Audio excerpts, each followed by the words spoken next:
আজকে তরমুজ খেতে গিয়ে হঠাৎ করে রাফেল ভাইয়ের সাথে কি হয়ে গেল। হঠাৎ করে তার এই অবস্থা দেখে আমি বেশ ভয় পেয়ে গেছি। তরমুজ খেতে গিয়ে সে কি আবার মরে গেল নাকি, ইন্না লিল্লাহ। আমি সে বিষয়টি দেখে খুব ভয় পেয়ে গিয়েছি।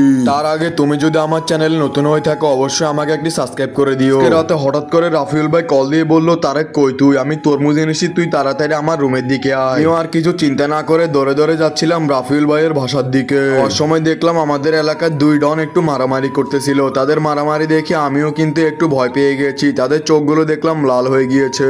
অসময় বন্ধু জিদানের দোকানের সামনে দিয়ে যাওয়ার সময় দেখলাম আরো একটি মানুষ, ওনাকে দেখে আমি একটু ভয় পেয়েছি। আমি এই অন্ধকার রাস্তা দিয়ে হাঁটতে হাঁটতে যাচ্ছিলাম রাফেল ভাইয়ের বাসার দিকে। আসলে এখান দিয়ে যেতে কিন্তু অনেক রিস্ক। হয়তো বা এই অন্ধকার জায়গাটি দেখলে বুঝতে পারবেন এখানে কিন্তু জিন ভূতের অনেক আস্তানা রয়েছে। তারপর রাফেল ভাই যেহেতু বলেছে তরমুজ এনেছে, আমি এই খুশিতে যাচ্ছিলাম ওনার বাসায়। আসলে তারপর কি হবে তা আমার জানা ছিল না। আসলে তরমুজ নাকি রাফেল ভাইয়ের অনেক প্রিয় একটি ফল, তাই আমি মনের খুশিতে যাচ্ছিলাম ওনার বাসার দিকে। যাওয়ার পর দেখলাম ওনার এই অবস্থা। আসলে রাফেল ভাইয়ের কিছুই হয়নি, এটি আসলে ভিডিও বানানো